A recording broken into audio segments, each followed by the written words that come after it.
Wanda Maximoff is sweating and giving a big effort. She closes her eyes and pushes hard, grabbing the bed sheets tightly. She makes a loud, pained sound and someone holds her hand to help her. Dr. Stephen Strange reassures her that they're almost done. Wanda calls for God, and Dr. Strange excitedly tells her that the babies are about to be born. Wanda's eyes open wide, and she sees her two healthy and beautiful baby boys. Dr. Strange cleans up the babies and gives them to their mom, Wanda. Her husband, Vision, is on one side of the bed, and her family and friends, including her brother Quicksilver, and friends Wonder Man and the Wasp, are on the other side. At the foot of the bed is Edwin Jarvis, the Avengers' butler. Dr. Strange happily tells Wanda that she had twin boys. Wanda is overjoyed and asks Vision if he heard the news. They have twins. Vision looks at their children and says, "It's a wonderful day." Suddenly, a stranger walks in and tells Wanda to undo everything. Professor Charles Xavier sits on Wanda's balcony, and he tells her that they've discussed this before. He urges her to reverse what she's done. He repeats that she doesn't have any children. It's just the two of them in the room. Wanda disagrees and shows him her babies. Xavier remains calm and tells her that she doesn't have children and couldn't have them. He asks Wanda to stop using her mutant powers because it's harming her. Vision faces Xavier and defends his wife, telling him not to talk to Wanda like that. Wanda insists once more that the babies she's holding are hers. Frustrated, Xavier uses his telepathic powers to command Wanda to fix the world.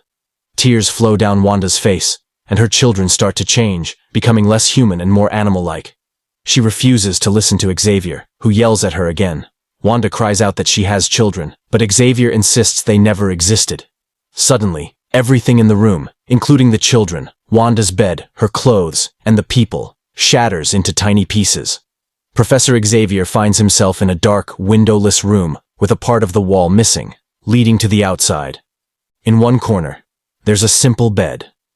Wanda Maximoff, also known as the Scarlet Witch, is kneeling in the room, wearing a green gown. Wanda lifts her head, clutching her chest, and cries out in pain. She realizes that she has killed the Avengers and her husband. Xavier, with blood coming from his nose, goes to Wanda and holds her as she cries into his chest. Later, Xavier stands on Wanda's balcony, silently looking at the ruins of Genosha. Magneto, dressed in regular clothes, enters and asks how the session went, mentioning that he heard screaming. Xavier takes a tissue from his nose to show the blood as a response. Magneto looks out into the distance and apologizes. Xavier then tells him that every time Wanda uses her reality-warping powers, she loses touch with what's real and what's not. The situation is not improving. Magneto asks Xavier if Wanda is sleeping now, and Xavier says that he suggested she should. However, they can't keep mentally pushing her to sleep or using drugs. It's not humane, and it's not very effective. Xavier reassures Magneto not to blame himself, but Magneto gets irritated and tells Xavier not to read his mind without permission. Charles admits that he wasn't reading Magneto's mind. Magneto is overwhelmed with sadness and tells Charles that he can't help but feel responsible. He acknowledges that he subjected his children to a difficult life because of his beliefs. He sacrificed their chance at a better life for a war with humanity, and he lost that war. He's lost both the war and his children, and he knows he was willing to sacrifice them at any moment. He never thought it would end like this. As Magneto walks away in the air, he says that sacrificing his children was all in vain, and many people might believe he deserves this outcome. When Magneto is far away, Xavier says, "Maybe," but she doesn't. In New York City, Carol Danvers and Simon Williams stand outside Stark Towers, wearing their Avengers uniforms with civilian clothes over them to hide their identities. Carol mentions the new Avengers mansion, and as they face at the impressive building, Simon questions why the new Avengers reached out to the old Avengers. Carol suggests that maybe they didn't want to invite them in person to join the new Avengers.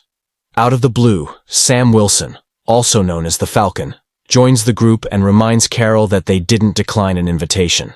They all resigned. Carol greets Sam, and he responds in kind.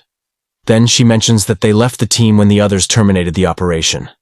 The three of them approach the tower's entrance, where they are asked for identification.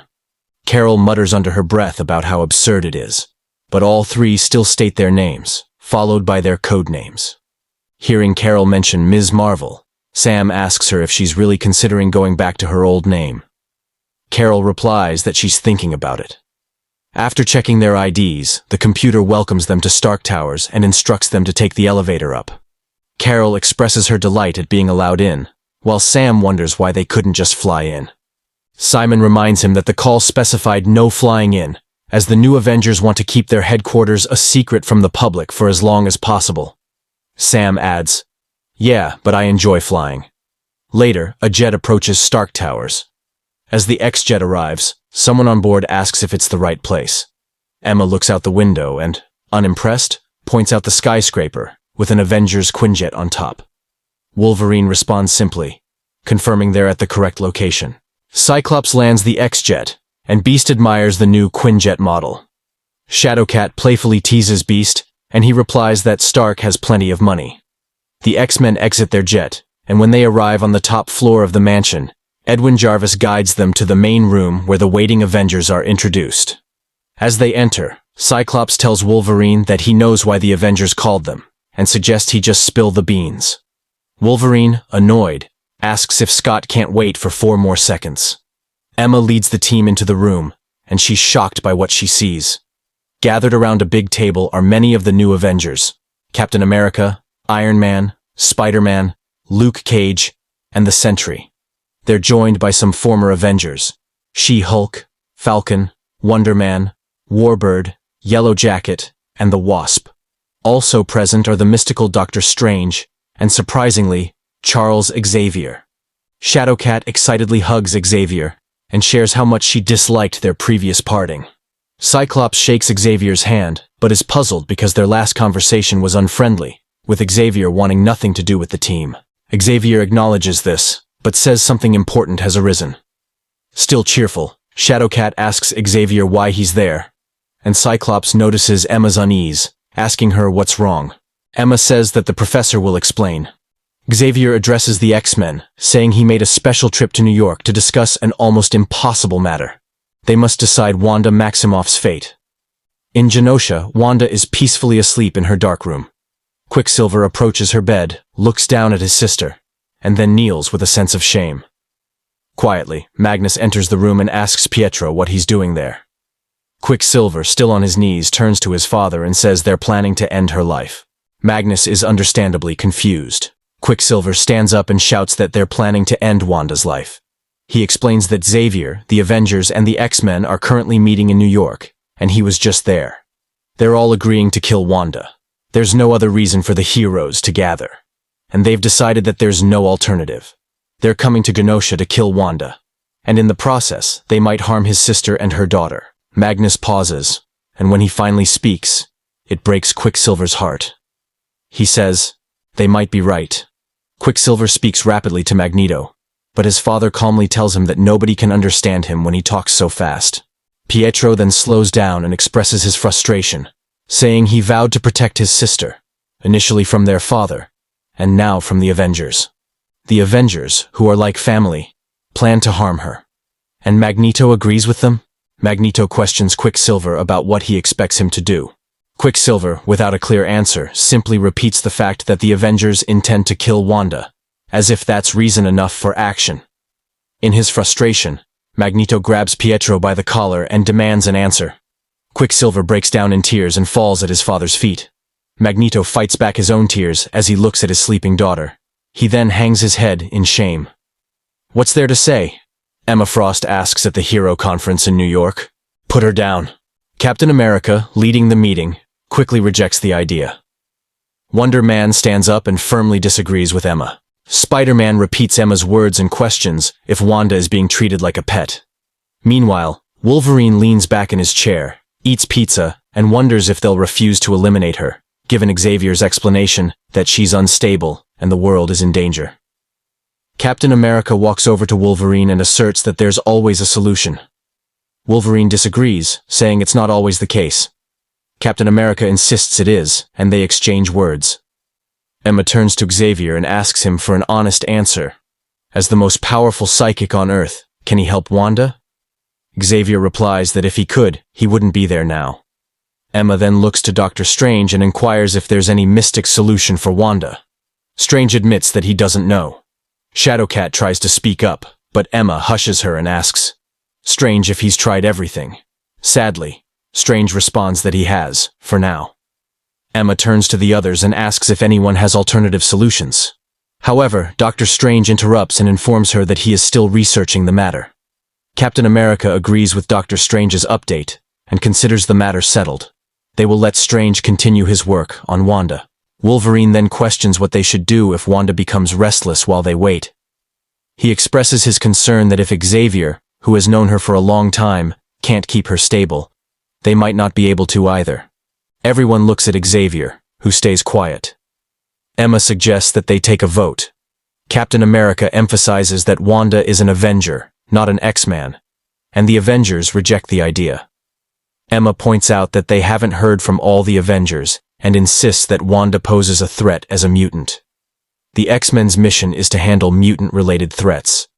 Shadowcat tries to speak but is interrupted by Emma, who states that they deal with both types of threats, those to mutants and those posed by mutants. Worried, Shadowcat voices her concern that this approach is incorrect. Emma appeals to the group's reason and explains that if it became known that Wanda was behind the tragedy involving the Avengers, and a mutant was responsible for the deaths of beloved heroes in the city, it could severely damage mutant-human relations. If an unstable mutant like Wanda was at large, it could set back progress to a time of extreme mistrust, potentially leading to the downfall of mutants. Captain America turns to the Avengers for their opinions. Wonder Man makes it clear that he won't support killing Wanda. Ms. Marvel emphasizes that since Wanda is an Avenger, the decision should be theirs. Iron Man agrees with her. Annoyed, Wolverine asks someone to do the math for him, questioning how many Avengers must Wanda harm before they realize the gravity of the situation. Spider-Man, troubled by this, asks if he can count on them to take him down if his powers go out of control. Wolverine walks to the window and tells Spider-Man that he would do it and hopes they do the same if he were out of control. Cyclops is shocked that his mentor, Xavier, would even consider this idea. Xavier turns to Scott and, with a desperate look, confesses that he doesn't know what to do. The Wasp speaks out and shares that Wanda was like a sister to her. She wants to understand what Wanda desires and wishes to talk to her. Ms. Marvel supports this idea, expressing her desire to speak with Wanda as well. Wonder Man asks Xavier and Emma if they can keep them safe from Wanda if things go wrong. Xavier and Dr. Strange exchange a glance, and Strange confirms that they can. Spider-Man realizes that he won't be able to make it home for dinner. Sometime later, the X-Men and Avengers land in Genosha in their jets. Shadowcat faces at the ruined landscape and expresses her strong dislike for the place. Wolverine reassures her that it's not like Paradise Island. Worried, Kitty shares her concerns with her teammates, saying that when she looks at the devastation below, all she can think about is what humans might do to them. The two jets land, and the heroes gather outside. Captain America asks Professor Xavier to lead the way. Suddenly, Xavier senses that something is amiss. The heroes head up a skyscraper to Wanda's room, only to find it empty except for her bed. Captain America is puzzled, but Iron Man realizes that Magneto has relocated her. Wonder Man expresses concern about Magneto taking Wanda, and Xavier informs the group that she's not on the island as he can't sense her. Emma tells the professor that she senses something is wrong. Can't he feel it too? Suddenly, Shadowcat urgently suggests they leave the area. Iron Man asks Dr. Strange if he can use his magic to locate Wanda as he did in the past. Spider-Man adds that his spider sense, which warns him of danger, isn't active. Despite Spider-Man's input, the heroes focus on the church. The church doors open without anyone touching them, as if following a signal. While the heroes on foot catch up with the others, Spider-Man becomes captivated by the church and goes in alone. He thinks he sees something around the corner and approaches carefully. However, when he's about to turn the corner to investigate, something extraordinary happens, potentially altering reality forever. In his New York City apartment, Peter Parker wakes up to the sound of his crying baby. His wife reminds him that it's his turn to care for the child. Peter, still feeling somewhat sleepy, questions why it's his turn. The baby continues crying, so Peter gets up, rubs his eyes, and heads to check on the baby as he normally does, leaving his wife, Gwen Stacy, to get more rest in bed.